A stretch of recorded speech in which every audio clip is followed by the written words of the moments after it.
Thriller murder mystery the intern episode 28। दिन के तकरीबन 2 बज रहे थे। नरेश जावेद की दुकान पर बैठा था। उसका वहां कुछ खाने का मन नहीं था। वो एक बहुत ही छोटी सी दुकान थी जिसके बाहर कुछ कुर्सियां और मेज रखी थी। वहां आसपास बहुत सारी मक्खियां भिनभिना रही थी और ट्रैफिक का सारा पॉल्यूशन भी आ रहा था। नरेश की मजबूरी ना होती तो वो ऐसी जगह कभी नहीं आता। नरेश का फोन उसकी ऊपर वाली जेब में था और रितु पास में ही नरेश की BMW X5 में बैठी हुई थी और फोन को रिकॉर्ड मोड पर रख रखा था जिससे नरेश की सारी बातें रिकॉर्ड हो जाए। नरेश को बैठे बैठे तकरीबन 1 घंटा हो चुका था। उसने जावेद को सिर्फ बैठने के लिए 1000 रुपए भी दिए थे। नरेश अब उस धूप और पॉल्यूशन में खाली बैठे बैठे थक गया था और रितु भी अब गाड़ी में बैठे बैठे बोर हो चुकी थी। उसने रिकॉर्डिंग बंद कर दी थी मगर वो फोन बंद नहीं कर सकती थी क्योंकि उसका फोन अभी भी नरेश के फोन से कॉल पर जुड़ा हुआ था। नरेश के फोन की बैटरी हालांकि बहुत देर तक नहीं चलने वाली थी। नरेश ने कल्पना भी नहीं की थी कि अमरीक उसे 1 से 1.5 घंटा बैठा कर रखेगा। नरेश उठा और वहां से जाने लगा। तभी उसे जावेद ने आवाज दी। क्या है? नरेश झिल्लाते हुए बोला। सर, आप एक बार हमारे घर के अंदर आइए ना। जावेद ने बहुत ही मृदु भाव से बोला। क्या? नरेश चेपते हुए बोला। जावेद का मकान उसकी दुकान के ऊपर ही था और उसका रास्ता उसकी दुकान के अंदर से ही था। मैं तुम्हारे घर में क्यों आऊं? नरेश क्रोधित स्वर में बोला। क्योंकि आपने हमारी दुकान से कुछ खाया ही नहीं और आपको 1-2 प्लेट पकौड़े और चाय खाने के लिए कहा था, जावेद मृदु भाव से बोला। नरेश की आंखों में अंगार दौड़ गए और वो समझ गया कि जावेद अमरीक से मिला हुआ है। अमरीक जावेद के घर पर इतनी देर से बैठा हुआ था और उसने मुझे नीचे इस धूप और पॉल्यूशन में पिछले 1.5 घंटे से बैठा कर रखा हुआ था। परंतु नरेश के पास कोई चारा नहीं था। नरेश चुपचाप जावेद के पीछे पीछे चला गया और जावेद के मकान में पहुंच गया। जैसे ही दरवाजा खुला, अमरीक वहां चाय पकौड़े खाते हुए उसे दिखा। अमरीक ने नरेश को देखते ही अपने चाय पकौड़े नीचे रख दिए और बहुत ही प्यार से बोला, आइए नरेश सर, बैठिए। नरेश ने अमरीक को बेहद गुस्से में देखा परंतु फिर उसने अपना गुस्सा पी लिया। मैं नीचे हूं अमरीक भाई, कुछ चाहिए तो बोल देना, जावेद मृदु भाव से बोला। बस जावेद भाई, कितना खाऊंगा? मैं तो वैसे भी अभी धीरे धीरे ठीक हो रहा हूँ, वरना नरेश सर और वास्को सर ने तो मुझे गोली मारकर ऊपर पहुंचाने का पूरा इंतजाम कर दिया था, अमरीक शातिराना ढंग से बोला। जावेद थोड़ा हंसा और दरवाजा बंद करते हुए चला गया। मुझे यहाँ क्यों बुलाया है? नरेश गुस्से से बोला। बैठो नरेश, अमरीक बोला। नरेश ना कि नरेश सर, बहुत तरक्की कर ली तूने, नरेश गुस्से में बोला। तू सर कहलाने लायक पहले बन तो जा, अमरीक ने तलक आवाज में कहा। मैं यहाँ तेरी बकवास सुनने नहीं आया हूँ, नरेश ने बहुत ही गुस्से में बोला। नरेश, तूने चाय पकौड़े नहीं खाए, मैंने कहा था खा लेना। मैं ऐसी छोटी जगह कुछ खाता पीता नहीं हूँ, नरेश ने सख्त लहजे में बोला। नरेश, ये पकौड़े खा और चाय पी, अमरीक ने और भी ज्यादा सख्त लहजे में बोला और अपनी झूठी चाय के कप और आधे खाए हुए पकौड़ों की ओर इशारा किया। नरेश गुस्से से लाल पीला हो गया। नरेश को अमरीक से इस बदतमीजी की उम्मीद नहीं थी। नरेश के लिए अमरीक की कोई औकात ही नहीं थी। हालांकि वो डरा हुआ था क्योंकि अमरीक एक खूंखार अपराधी था, परंतु नरेश की भी कोई सेल्फ रेस्पेक्ट थी।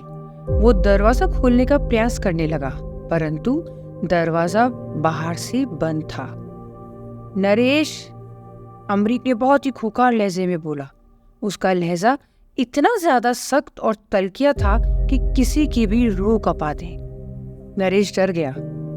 देखो अमरीक, नरेश बहुत ही प्यार भरे स्वर में बोला, चाय और पकोड़े।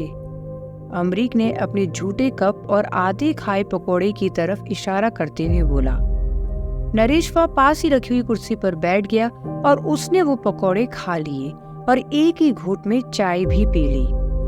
That's like a good boy, Amreek ने सार्कास्टिक अंदाज में कहा।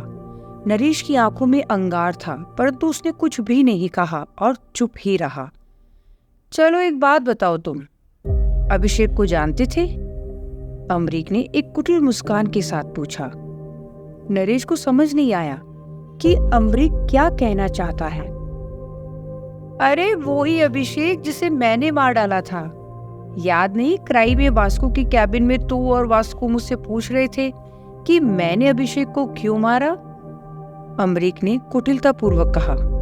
मुझे माफ कर दो अमरीक, नरेश ने बहुत ही मृदुभाव से बोला। अमरीक ने नरेश को बीच में ही टोक दिया। मूर्ख, जो पूछ रहा हूं उसका जवाब दे। अमरीक का लहजा फिर तल्ख और उसके हाव भाव बेहद बदतमीज वाले थे। हाँ, हम एक ही इंडस्ट्री में हैं, नरेश बोला। और अभिषेक की पत्नी सावित्री, क्या वो भी एक ही इंडस्ट्री में है? अमरीक के चेहरे पर एक कुटिल हंसी थी। तुम कहना क्या चाहते हो? नरेश बोला। अमरीक ने अपना फोन निकाला और अपने फोन की गैलरी में से एक वीडियो प्ले किया। नरेश की आंखें फटी की फटी रह गई। उस वीडियो में नरेश और सावित्री नग्न अवस्था में थे और अभिषेक की पत्नी सावित्री को नरेश ने अपनी गोद में उठा रखा था। पूरा वीडियो आराम से देख लो, मैंने खुद 2 बार देखा है।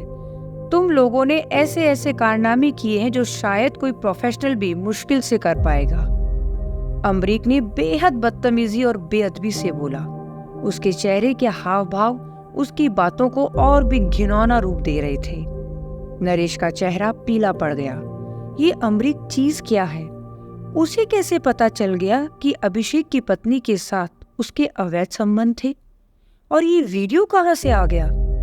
ये वीडियो कब और किसने लिया? देख नरेश, तू सावित्री के साथ जो चाहे करे, वो तुम दोनों का आपस का मामला है, परंतु तूने सावित्री के कहने पर सत्या को क्राइम में नौकरी दिलाई। अमरीक ने तल्ख लहजे में कहा। नरेश को समझ नहीं आ रहा था कि अमरीक को ये सब कैसे पता चल गया। मैंने कहा था ना नरेश, तू मूर्ख है और नौकर ही बना रह सकता है, कभी मालिक नहीं बन सकता। अमरीक चीखा। नरेश अमरीक के पैरों में गिर गया। प्लीज अमरीक। नरेश कुछ बोल नहीं पाया। ये ही नहीं नरेश, तूने ओरिएंट ओबेलिस्क की किताब का राज जो श्रद्धा ने केवल वास्को को ही बताया था और वास्को ने तुझे, तूने वो भी सावित्री को बता दिया और सावित्री के ब्लैकमेल करने पर तूने ही श्रद्धा को वो किताब अभिषेक को देने को कहा। तो श्रद्धा नहीं, तू वास्को को डबल क्रॉस कर रहा था। मुझे माफ कर दे अमरीक। नरेश ने अमरीक के पांव पकड़े हुए थे और वो जोर जोर से रो रहा था। नरेश को इतना सदमा लगा कि वो भूल गया कि उसका फोन ऑन है और रितु उसकी गाड़ी में बैठे हुए सारी बातें सुन रही है। लेकिन नरेश की किस्मत थोड़ी अच्छी थी कि उसका फोन अब डिस्चार्ज हो गया था और रितु इसके आगे की बातें नहीं सुन पाएगी। मूर्ख, तुझे लगता है कि तुझे सावित्री ने फंसाया था? अमरीक बोला। हाँ अमरीक, मैं अभिषेक की पत्नी से एक पार्टी में मिला था। उसने मुझे अपने हुस्न के जाल में फंसा लिया। मैं अक्सर अभिषेक के घर जाता था जब कभी वो टूर पर रहता था। सावित्री ने कब मुझे पूरी तरह मंत्र मुग्ध कर दिया मालूम ही नहीं पड़ा। मैंने सावित्री के कहने पर ही सत्या को नौकरी दी थी और उसको ही मैंने ओरिएंट ओबेलिस्क का राज भी बताया था। नरेश थोड़ा रुका और अपने आप को संभालते हुए आगे बोला। उसे अब अमरीक से कुछ छुपाने में कोई फायदा नहीं दिख रहा था। एक दिन सावित्री ने मुझसे कहा उसने गलती से अभिषेक के सामने ओरिएंट ओबेलिस्क का राज उजागर कर दिया है। अभिषेक को यदि वो किताब नहीं दी गई तो अभिषेक हमारे अवैध संबंधों के बारे में मेरी पत्नी को बता देगा और वास्को को भी। अमरीक घिन भरी नजरों से नरेश को देख रहा था। वो अभी भी अमरीक के पांव पकड़े हुए था। नरेश ने आगे कहा, मैंने श्रद्धा को थोड़ा फोर्स किया और बिना वास्को को बताए श्रद्धा को अच्छे पैसे देकर वो ओरिएंट ओबेलिस्क की किताब अभिषेक को दिलवाई। उस समय श्रद्धा और मुझे दोनों को ही लगा था कि वो दो किताबें एक जैसी ही हैं और एक भी वास्को को देंगे तो काम चल जाएगा। इसीलिए तो कह रहा हूं तू निरा मूर्ख है। अमरीक ने पांव से झटका देकर नरेश को दूर करते हुए बोला। मतलब क्या है तुम्हारा? नरेश ने मासूमियत भरे अंदाज में बोला। अभिषेक ने ही ये सारी पिक्चर और वीडियो लिए हैं। उसने अपने घर में हिडन कैमरा लगाया। उसकी पत्नी उसके कहने पर ही ये सब कर रही थी। क्या कह रहे हो? नरेश को शॉक लग गया। परंतु अमरीक, उसकी पत्नी ने उसकी मौत के बाद मुझे एक एक चीज बताई। इंस्पेक्टर राजवीर उनके घर पर आया और उसने क्या पूछा, वो इसीलिए ताकि यदि तुझे कुछ पता हो अभिषेक के खून के बारे में तो तू बता सके। अभिषेक की पत्नी को लगा था कि वास्को या तूने ही अभिषेक का खून किया है। खैर, मैंने तुझे यहाँ इसलिए नहीं बुलाया कि तुझे कोई मॉरल लेसन दूं। नरेश संभलते हुए उठा और कुर्सी पर बैठ गया। नरेश, मेरे पास वो कोड है जिससे हम कैंसर का परमानेंट क्योर बना सकते हैं और तुम्हें वास्को से पैसे चाहिए। नरेश बोला। मूर्ख नरेश, तो फिर मैं वास्को को फोन करता, तुझे जावेद की चाय पकौड़े क्यों खिलाता? जावेद के चाय पकौड़े का नाम सुनते ही नरेश को घिन सी आ गई और वो उबाकी लेने लगा। मैं चाहता हूं कि हम अपनी खुद की कंपनी खोलें। मतलब? नरेश ने विस्मित होते हुए पूछा। मतलब ये कि तू 100 करोड़ का इंतजाम कर और तू क्राई जैसी कंपनी का सीईओ है। आराम से एक छोटी कंपनी का सीईओ बन सकता है। 100 करोड़ की लागत से हम अपनी कंपनी खोलेंगे, बाकी बैंक फाइनेंस करेगा और हम कैंसर क्योर बेचेंगे। अमरीक बोला। बाकी सब ठीक है अमरीक, तेरे पास कोड है, मैं डिस्ट्रीब्यूशन वगैरह सब संभाल लूंगा, परंतु मैं 100 करोड़ कहाँ से लाऊंगा? क्राई की कंपनी के फाइनेंस में हेर फेर कर और 100 करोड़ का गबन कर ले। अमरीक बिल्कुल ही सामान्य भाव से बोला। क्या? नरेश के चेहरे की हवाइयां उड़ गई। बिल्कुल नहीं अमरीक, मैं जेल जाने का रिस्क क्यों लूं? अरे मूर्ख, जब मैं वास्को को बता दूंगा कि तूने ओरिएंट ओबेलिस्क की किताब प्रथमेश के राइट हैंड अभिषेक को दिला दी तो तेरी क्राई की नौकरी तो गई। जान बख्श दे वास्को, वो ही बहुत है। और सोशल मीडिया पर तेरे सावित्री के साथ कारनामे में वायरल कर दूंगा। अमरीक खिसियाते हुए बोला। नरेश के होश उड़ गए। वो कहाँ फंस गया था? अमरीक बेहद शातिर और चालाक और खतरनाक था। उसकी पत्नी और बच्चों को सावित्री के बारे में मालूम पड़ गया तो वो उसे छोड़कर चले जाएंगे। और यदि वास्को को पता चला कि ओरिएंट ओबेलिस्क की एक किताब नरेश ने अभिषेक को दिलाई है तो श्रद्धा जैसा हाल उसका भी हो जाएगा। उसे अब इस अमरीक की बात माननी ही होगी। उसके पास अब कोई चारा नहीं था। जावेद के चाय पकौड़े उसे बहुत ही महंगे पड़े। नरेश का सर फटा जा रहा था। ठीक है नरेश, तुम फौरन 100 करोड़ रुपए क्राई से गबन करो। तुम्हारे पास 2 दिन का समय है। अमरीक, मुझ पर रहम करो। ठीक है, 3 दिन प्लीज अमरीक। अहम को के राजा, अपने घुटनों से सोचना बंद कर। जो कानों के बीच में है उससे सोचना शुरू कर तो 3 दिन में कर पाएगा। 3 दिन मतलब 3 दिन, वरना अपने 25 मंजिला अपार्टमेंट से कूदकर सुसाइड कर लेना। अमरीक चीखा। अमरीक उठा और दरवाजे पर जोर से दस्तक दी। बाहर खड़े जावेद ने वो दरवाजा खोल दिया। अमरीक निकल गया और नरेश वहीं बैठा रहा और अपने भाग्य को कोसने लग गया। कुछ समय बाद नरेश उठा और बोझिल मन के साथ अपनी गाड़ी में पहुंच गया, जहां रितु उसका इंतजार कर रही थी। रितु ने पूरी बात नहीं सुनी थी, परंतु वो समझ गई थी कि जावेद के मकान में क्या क्या हुआ होगा। रितु ने गाड़ी स्टार्ट की और क्राई के दफ्तर आ गई। अमरीक ने बहुत खतरनाक बिसात बिछाई थी।